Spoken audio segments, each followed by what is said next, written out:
오늘 우리에게 주신 하나님의 말씀은 출애굽기 7장 8절에서 14절까지의 말씀입니다. 출애굽기 7장 8절에서 14절까지의 말씀입니다.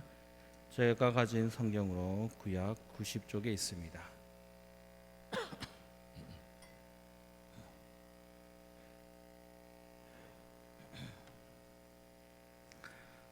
제가 봉독해 드리도록 하겠습니다.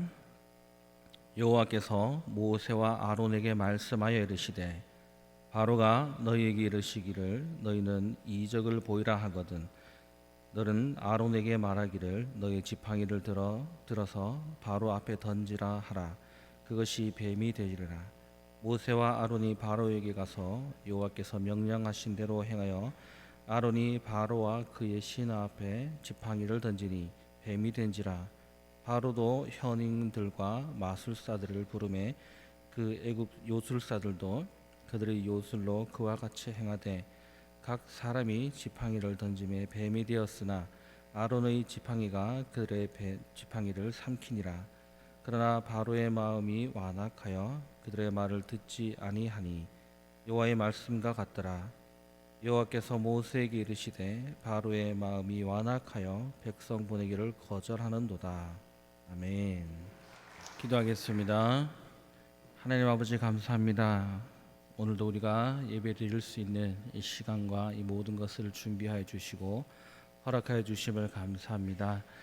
하나님, 오늘 이 새벽에 우리가 듣는 말씀을 가지고 하나님 오늘 하루 또 살아갈 수 있도록 하나님 붙잡아 주시고 듣는 말씀으로 우리가 깨달아 하나님을 좀 더 알 수 있는 귀한 시간 될 수 있도록 붙잡아 주시옵소서. 함께 하시오며 모든 것 예수님의 이름으로 기도드립니다. 아멘. 출애굽기 계속해서 보고 있습니다. 저는 한때 교회를 떠났다가 다시 돌아오게 된 과정을 가지고 있습니다. 다시 교회로 돌아와 하나님이 누구이신가에 대한 의문이 많았고 도대체 당신이 누구이시기에 내가 떠나려고 하는 이 교회와 또 저의 마음을 붙잡는지 궁금했습니다. 그래서 어릴 적부터 교회를 다니면서 성경의 이야기들, 사건 중심의 이야기들은 잘 알고 있고 성경고사 퀴즈를 내면 잘 맞추고 있었지만 그런 지식들이 제가 하나님을 발견하는 데는 큰 도움이 되지 않았다는 것을 알게 되었습니다. 그리고 다시 교회로 돌아와 하나님 앞으로 돌아와 당신이 누구이신가에 대한 궁금증이 많았습니다. 도대체 하나님은 어떠신 분인가? 그리고 나는 왜 교회를 떠날 수밖에 없었는가? 그리고 또 왜 나는 다시 돌아와 여기에 앉아 있는가? 이 모든 구원의 여정과 과정들이 출애굽기라고 하는 이 책을 읽으면서 저는 많이 발견하게 되었습니다. 다시 교회로 돌아와 제가 처음 보았던 성경이 다른 것이 아니라 출애굽기였습니다. 왜 이것을 먼저 보았는지 알 수는 없지만 이 출애굽기에서는 우리가 많이들 오해하는 기독교 구원 그리고 우리가 알고 있는 복과 구원받은 사람들이 어떻게 살아가야 되는가가 그리고 어떻게 살아갈 수밖에 없는가가 바로 이 출애굽기에 녹아져 있었습니다. 저는 이 교회로 다시 돌아와 출애굽기를 읽으면서 하나님은 진짜 살아계시는구나 라고 하는 것을 뼈저리게 그리고 가슴에 사무치게 깨달았고 은혜라고 하는 것이 단지 우리가 무언가 좋은 것을 받았기 때문에 은혜가 아니라 하나님이 우리를 고통 가운데 있는 것 자체, 하나님을 아는 것, 예수라고 하는 것과 십자가라고 하는 것을 버릴 수 없고 거부할 수 없는 그 자체, 그 어떤 고통 가운데 있다 할지라도 당신의 이름을 알고 있는 그 자체가 바로 복이다라고 하는 것을 깨닫게 되었습니다. 우리는 기독교라고 하면 무엇을 생각하십니까? 바로 기독교는 죄에 관련된 종교입니다. 죄에 대한 사함과 죄지음과 죄에 대한 끊임없는 싸움이 있는 것입니다. 그러나 우리가 스스로 죄와 싸울 수는 없습니다. 하나님이 우리를 통해 죄가 무엇인지를 알게 하시고 그 죄가 무엇인지를 알았기 때문에 우리는 싸울 수가 있습니다. 그러면 그 죄의 정체를 알았기 때문에 우리는 이길 수 있는가? 그렇지 않습니다. 우리는 구원받았지만 여전히 죄 가운데 있고 죄를 지을 수밖에 없고 죄와 싸우려 하지만 우리 스스로는 절대로 죄를 이길 수 없습니다. 그렇기에 우리는 하나님께 기도할 수 있는 근거가 있고 하나님을 찾고 십자가를 매일매일 바라보면서 나의 모습을 확인할 수밖에 없는 것입니다. 그러나 그 과정이 좋으냐? 좋지 않습니다. 현실은 결코 녹록하지 않음을 이야기하고 있습니다. 모세는 지금 하나님의 말씀대로 하나님이 바로 앞에 가라고 해서 갔습니다. 하나님이 전하고자 했던 그 말씀을 모세가 바로에게 전했을 때 도리어 이스라엘 백성들의 현실은 더욱더 힘들어졌습니다. 벽돌 만들기가 더 힘들어졌고 고된 노역이 더 힘들어졌습니다. 모세는 괴롭습니다. 하나님이 시키는 대로 했을 뿐입니다. 하나님이 가라 했으니 갔고 하나님이 전하라 했으니 전했을 뿐인데 도리어 현실은 쉽지 않습니다. 바로는 구약의 죄와 세상의 상징인 것입니다.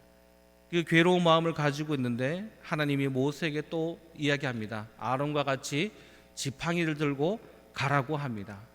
모세의 심정은 어떨까요? 쉽지 않습니다.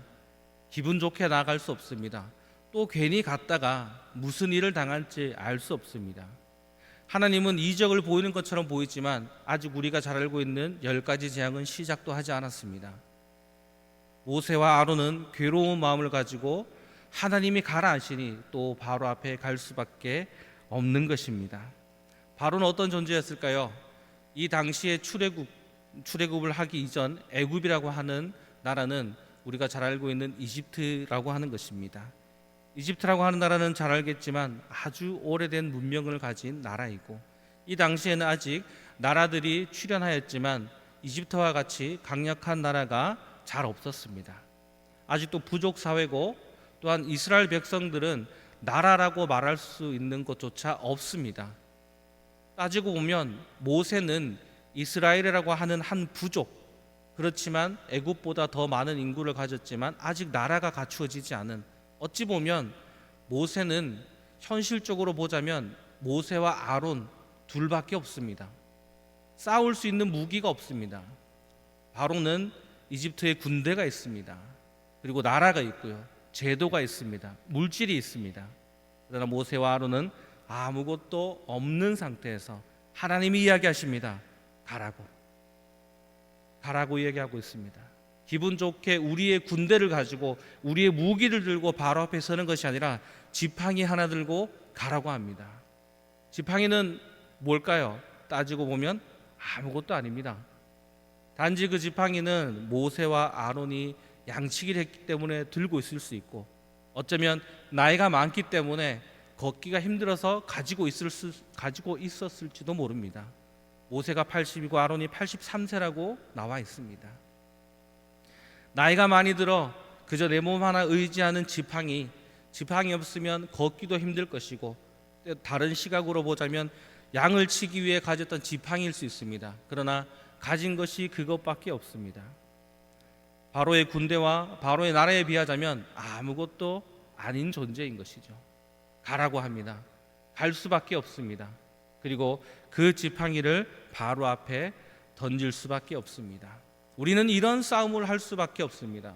우리는 죄와 세상 앞에 우리의 것을 가져다 들고 싸우려고 하지만 우리가 가진 것은 없습니다. 그저 지팡이 하나밖에 없을 수밖에 없습니다. 그런데 우리는 지금 이 기독교는, 이 한국 교회는 무엇을 우리에게 이야기하고 있습니까? 우리가 기도하는 이유와 우리가 하나님 앞에 나아가고자 하는 이유를 마치 우리가 세상과 동등한 무기를 가지고자, 세상과 동등한 무기를 달라고 하나님께 기도하고 있지 않습니까? 우리가 하나님께 기도하는 것은 하나님이 우리에게 보내신 것과 우리가 하나님에게 간구해야 될 것은 우리가 어떤 사람이며 어떤 존재이고 또 우리가 우리의 죄 때문에 괴로워하는 것을 하나님께 간구해야 될 것인데, 우리의 기도에는 우리의 죄에 대한 고백과 죄에 대한 괴로움이 있기보다 우리가 세상과 싸우기 위해 바로와 똑같은 힘을 달라라고 우리에게 요구하고 있지 않습니까? 세상은 우리에게 말하기를 너희가 무엇을 가졌냐고 말할 때 우리는 우리의 가진 것을 숨기기 바쁘며 마치 세상의 기준으로 세상이 우리를 부러워할 만한 물질들과 세상이 우리를 부러워할 만한 많은 것들을 하나님에게 요구하고 있지 않습니까? 그러나 하나님은 절대로 그것을 우리에게 주지 않으십니다. 우리는 착각합니다. 우리의 기도로 하나님을 움직일 수 있다 착각하십니다. 우리는 피조물입니다. 하나님의 필요에 의해서 하나님이 우리를 선택하셔서 우리가 이 자리에 있는 것이지 우리가 하나님을 선택하지 않으셨습니다. 우리의 기도 제목과 방향성은 하나님이 우리를 부르신 것에 대한 간구가 있어야 될 것인데 우리는 도리어 우리가 하나님에게 세상과 싸울 수 있는 무기를 주십시오라고 말하고 있습니다. 하나님은 우리에게 지팡이를 가지라고 말하고 있습니다. 좀 더 쉽게 말씀드리자면 우리의 연약함을 들고 가라고 하십니다. 세상이 부러워할 만한 군대와 무기를 주시는 것이 아니라 지금 내 손에 너무나 평범하게 가지고 있는 우리의 부족함, 우리의 가난함, 우리가 가지고 있는 것들을 가지고 도리어 세상에 나가라고 합니다. 모세와 아론이 바로 앞에 갔을 때 아론의 지팡이가 뱀으로 변하는 이적을 보였습니다. 그러나 바로는 그 모습을 보고 놀라는 것이 아니라 바로 밑에 있는 현인과 마술사들과 요술사들을 부릅니다. 그들도 지팡이를 뱀으로 만들어냅니다. 하나님이 하셨던 그 이적을 흉내내고 있습니다. 마치 세상은 우리에게 말하기를 물질이 하나님과 같다라고 이야기하고 있고 우리를 속이고 있습니다. 우리가 가지고 있는 하나님, 우리의 죄를 위해서 십자가를 주신 그 하나님을 마치 자신들이 하나님인 것처럼 물질로 세상을 이길 수 있다라고 말하고 그들이 가지고 있는 수많은 부러운 것들, 세상이 보았을 때 가지고 싶어하는 것들이 마치 하나님인 것처럼 착각하게 만듭니다. 그리고 그것이 하나님인 것처럼 우리를 속이고 있습니다. 그러나 오늘 본문에 보시면 아론의 지팡이가 뱀으로 변하여 요술사들과 마술사들의 지팡이를 삼켜버렸습니다. 그리고 이 광경을 바로 모세와 아론 그리고 바로가 보았습니다. 모세는 그제서야 조금씩 알게 됩니다. 지금까지는 하나님이 큰 이적을 보이시지도 않았고 그저 가라고 하지만 바로 이 모습은 상징적으로 보여주고 있는 것이 바로 하나님이 세상의 속임을 이길 것이라고 하는 것을 보이고 있습니다. 우리의 기도의 방향과 우리의 기도는 무엇을 향해 가고 있습니까? 우리는 세상이 부러워할 만한 것들을 요구하고 있지만 하나님이 우리를 오늘 괴롭게 하시는 이유는 뭘까요? 내가 가진 것이 아무것도 없어서 내가 가진 그 연약함밖에 드릴 것이 없어서 하나님께 무엇을 가지고 나가야 될지 고민하고 있는 이때 하나님은 도리어 우리에게 말씀하시기를 우리가 가지고 있는 부족함을 가지고 하나님이 일하심을 말하고 있습니다. 우리는 착각합니다. 하나님 앞에 완전한가 완벽한 것을 가지고 나오기를 원합니다. 하나님 앞에 무언가 많은 것을 들고 나와서 하나님 내가 이만큼 일을 할 수 있습니다.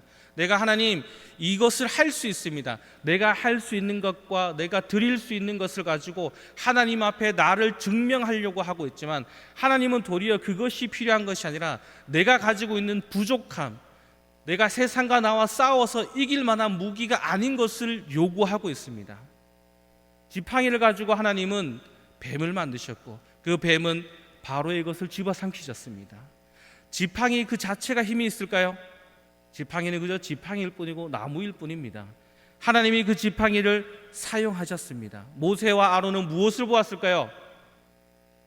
내가 가지고 있는 부족함을 하나님이 사용하심을 보는 것입니다. 내가 연약하고 내가 아무것도 할 수 없기에 도리어 하나님이 일하심을 볼 수가 있습니다. 나의 빈틈이 많기 때문에 내가 채울 수 없는 것이 많기 때문에 그 자리를 하나님이 채우시고 있다라고 하는 것입니다. 나의 능력으로 내 인생을 가득 채운다면 하나님은 그 자리를 비집고 들어올 것이 아닙니다. 그리고 나의 능력과 나의 것을 가지고 하나님의 일을 했다면 우리는 도리어 나의 능력을 자랑하게 될 것입니다. 모세와 아론에게 괴로운 시간이 왜 필요했을까요? 바로 하나님의 일하시는 그 틈을 만들기 위함입니다. 모세와 아론은 괴로운 마음으로 다가가고 있습니다. 할 수 있는 것이 없습니다. 그저 가라 하니 가는 것이고 차라리 나에게 군대가 있고 무기가 있다면 싸워볼 만하겠죠. 그러나 모세와 아론은 싸울 수 있는 힘이 없습니다. 그저 내 몸 하나 지탱하는 지팡이 하나, 언제나 내 옆에 있었던 나의 부족함을 보여줄 수밖에 없는 지팡이 하나밖에 없었습니다. 그러나 그 지팡이가 하나님을 드러내는 도구가 되었습니다. 우리의 인생은 쉽지 않습니다. 내가 해결할 수 없는 문제가 산적해 있습니다. 오늘도 나는 쓰러질 수밖에 없고 괴로운 가운데 있습니다. 그리고 우리는 이야기합니다. 하나님, 정말 계신 건 맞습니까? 당신이 나에게 구원을 주셨고 십자가를 보여주셨다면, 내가 하나님을 온전히 믿고 있는다면, 난 오늘도 예배드리고 있고 기도하고 있으면 하나님 나에게 복 좀 주셔야죠. 나도 살만한 거 좀 주셔야죠. 그런데 내 인생은 왜 이렇게 괴로울 수밖에 없습니까? 내 인생은 왜 그저 눈물밖에 없고 하나님 앞에 눈물을 흘릴 수밖에 없습니까? 왜일까요? 구원의 여정, 그 구원의 여정은 우리가 잘 먹고 잘 사는 것이 아니라 하나님이 살아계심을 발견하는 시간이 구원의 여정인 것입니다. 하나님은 구원의 여정을 통해 우리가 하나님을 떠날 수 없는 존재로 만들어 가십니다. 그 어떤 상황에 간다 할지라도 하나님이 없다라고 말할 수 없는 그곳으로 우리를 이끌어 가십니다.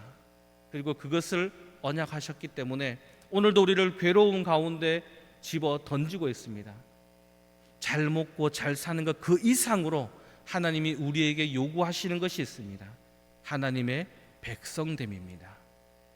그 하나님의 백성됨이 왜 필요할까요? 하나님됨을 알리시기 위해서입니다.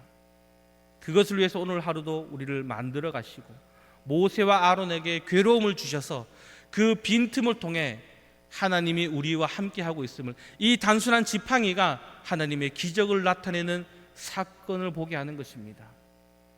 여러분의 가시가 여러분의 무기가 될 것입니다. 여러분 인생의 괴로움이 하나님을 드러내는 도구가 되는 것입니다. 기독교는 이런 것입니다. 잘 먹고 잘 사는 것이 은혜가 아니라 내가 아무것도 할 수 없었을 때 하나님의 이름을 부를 수 있는 곳으로 하나님이 초대하시고 끌고 가시고, 저의 표현으로 하자면 멱살을 붙잡고 끌고 가고 있는 것입니다. 여기가 하나님의 자리라고 우리에게 깨닫게 만들기 위해서 기도할 수 있는 자리를 만들어 가십니다. 기도할 수밖에 없는 곳으로 우리를 이끌어 가십니다. 그래서 하나님, 잘 먹고 잘 살게 해주세요가 아니라 하나님, 이 괴로움을, 이 죄의 자복함을, 그리고 이 죄의 해결하지 못함을, 내 인생의 죄 가운데서 빠져나오지 못함을 눈물을 흘리며 하나님 앞에 무릎을 꿇고 나올 수밖에 없도록 만드셔서 그 죄를 해결하게 하심을 매일매일 보여주시는 것입니다. 그래서 나의 연약함으로 하나님의 살아계심을 발견하게 되는 것입니다. 그러니 어제 10번 지었던 죄를 오늘 9번 짓게 만드는 것이고, 내일 8번 짓게 만드는 것이고, 죄가 줄어들게 되는 것은 나의 연약함, 내가 아무것도 할 수 없어서 그저 무릎 꿇을 수밖에 없기 때문에 하나님이 나를 도우시는 것을 매일매일 보게 하시는 것입니다. 저는 왜 교회를 떠나는 시간이 필요했는가? 출애굽기 읽으면서 그것조차도 하나님이 나를 연약하게 만드시는 과정이라는 것을 발견하게 되었습니다. 하나님을 떠나지 않았다면 저는 저의 잘남을 가지고 살았을 것이고, 저는 제가 가지고 있는 많은 재주들로 즐겁게 살았을 것이라 생각됩니다. 하지만 하나님을 떠나 살아가며 내 안에 있는 이 죄를 어찌할 수 없고, 하나님이 저의 모든 것을 다 앗아가심으로 굶주림에도 들어가 보고 부족함에도 들어가 보고 부유한 가운데에도 있어 보았지만 역시 당신이 없이는 나의 죄를 해결할 수 없고 나의 연약함이 어찌할 수 없구나라고 하는 것을 깨닫게 되었습니다. 우리는 찬양 가운데 고백합니다. 실수하지 않는 하나님이라고 고백하고 있지만, 찬양으로는 고백하고 있지만 우리가 진실되게 그 고백을 할 때 언제입니까? 사업이 망할 수 있고요, 자녀가 말을 듣지 않을 수 있고, 내 몸에 병이 생길 수도 있고요, 그 어떤 세상의 괴로움들이 우리에게 닥쳐올 수 있을 때 우리는 하나님을 원망하게 됩니다. 하나님, 당신이 이럴 수 있습니까? 나는 열심히 예배를 드렸고 열심히 당신이 원하는 대로 살아갔습니다. 당신이 원하는 대로 열심히 살았지만 나는 왜 병을 얻었습니까? 내 사업은 왜 이렇습니까? 내 자녀는 왜 이렇고 내 인생은 왜 이렇게 우울할 수밖에 없습니까? 원망할 수 있지만 그것이 지나고 나서 하나님의 뜻하신 바, 하나님의 백성됨을 위해서 그 괴로움을 지나갈 수밖에 없도록 하나님이 만들어주신 이후에서야, 그 모든 것이 지나고 나서야 하나님의 뜻을 발견하는 어리석은 인간입니다. 우리는 언제 하나님은 실수하지 않으신다 고백합니까? 모든 환난이 끝나고 나서야 겨우 보이기 시작합니다. 모세와 아론은 왜 이런 괴로움을 가졌을까요? 왜 바로 앞에 나가 힘겨움을 가질 수밖에 없었을까요? 10가지 재앙이 모두 끝나고 나서야 그 하나님의 뜻을 우리는 발견할 수가 있었습니다. 오늘도 괴로운 가운데 있을 것입니다. 오늘도 우리는 바로 앞에 지팡이 하나 들고 갈 수밖에 없습니다. 우리의 무기는 기도밖에 없어요. 우리가 그저 내세울 것은 연약한 것밖에 없습니다. 그러나 그 연약함이 하나님의 일하심으로 바뀔 때 우리는 하나님의 살아계심을 우리의 연약함을 통해 세상에 드러내게 될 것입니다. 세상은 우리를 속일 것입니다. 그저 여기서 눈 한번 딱 감으면 큰 돈 벌 수 있다. 여기서 눈 한번 딱 감으면 네 인생 더 즐거울 수 있다. 하지만 하나님은 그것을 허락하지 않고 겨우 지팡이 하나만 우리에게 허락하게 될 것입니다. 연약합니다. 그렇기에 기도할 수밖에 없습니다. 그렇기에 그 기도에 응답하시는 하나님을 오늘도 바라볼 수 있게 은혜를 허락하셨습니다. 그 허락된 은혜를 오늘 하루 즐거이 기쁘게 충만하게 바라보시고 그 충만한 가운데 괴로운 가운데 하지만 그 은혜를 기대하며 살아갈 수 있는 귀한 여러분이 되시기를 간절히 소원합니다. 기도하겠습니다. 하나님 아버지, 감사합니다. 우리가 무엇이간데 구원의 여정으로 우리를 불러내셨습니까? 하나님, 그러나 그 구원의 여정이 쉽지 않습니다. 하나님, 우리 아픔 잘 아시죠? 우리의 괴로움 잘 아시죠? 하나님, 그러나 하나님은 끝까지 우리를 놓치지 않음을 오늘도 믿음으로 고백합니다. 그 구원의 여정 가운데 우리에게 주실 은혜, 아직 경험하지 못하였지만 반드시 우리에게 주실 그 은혜를 알고 있기에 오늘도 이 괴로운 마음을 부여잡고 하나님께 기도하며 나아가오니, 하나님, 우리의 연약함을 가지고 일하시고 우리의 연약함을 통하여 하나님 은혜를 드러내어 주시옵소서. 오늘도 그저 할 수 있는 것은 기도밖에 없고 오늘도 할 수 있는 것은 그저 나의 연약함을 확인할 수밖에 없습니다. 그러나 하나님, 그 연약함을 통하여 일하시는 하나님께 나아가오니 우리의 인생을 붙잡아 주시고 우리의 괴로움을 붙잡아 주시고 우리의 눈물을 닦아 주시옵소서. 우리의 괴로움이 찬송으로 변할 수 있도록 붙잡아 주시고 우리의 눈물이 하나님 앞에 드리는 환희와 영광으로 바뀔 수 있는 인생을 살아갈 수 있도록 붙잡아 주시옵소서. 하나님, 오늘도 그저 하나님의 이름을 부르며 이 자리에 앉았사오니 우리에게 은혜를 주시고 응답하여 주시어 하나님의 살아계심을 체험하고 알게 되는 귀한 성도님들 될 수 있도록 붙잡아 주시옵소서. 오늘도 귀한 예물 드렸습니다. 하나님, 이 예물 하나님 귀히 받아 주시옵소서. 하나님, 물질의 크고 적음이 아니라 하나님께 드렸던 이 마음을 하나님 받아주시고 이 마음으로 하나님, 하나님의 나라와 하나님의 것이 확장되어질 수 있는 귀한 쓰임 될 수 있도록 붙잡아 주시고 우리 담임 목사님의 영육간의 강건함을 붙잡아 주시어 이 교회가 하나님의 살아있는 말씀이 선포되어지는 귀한 교회가 될 수 있도록 인도하여 주시옵소서. 함께 하시며 모든 것 예수님의 이름으로 기도드립니다. 아멘.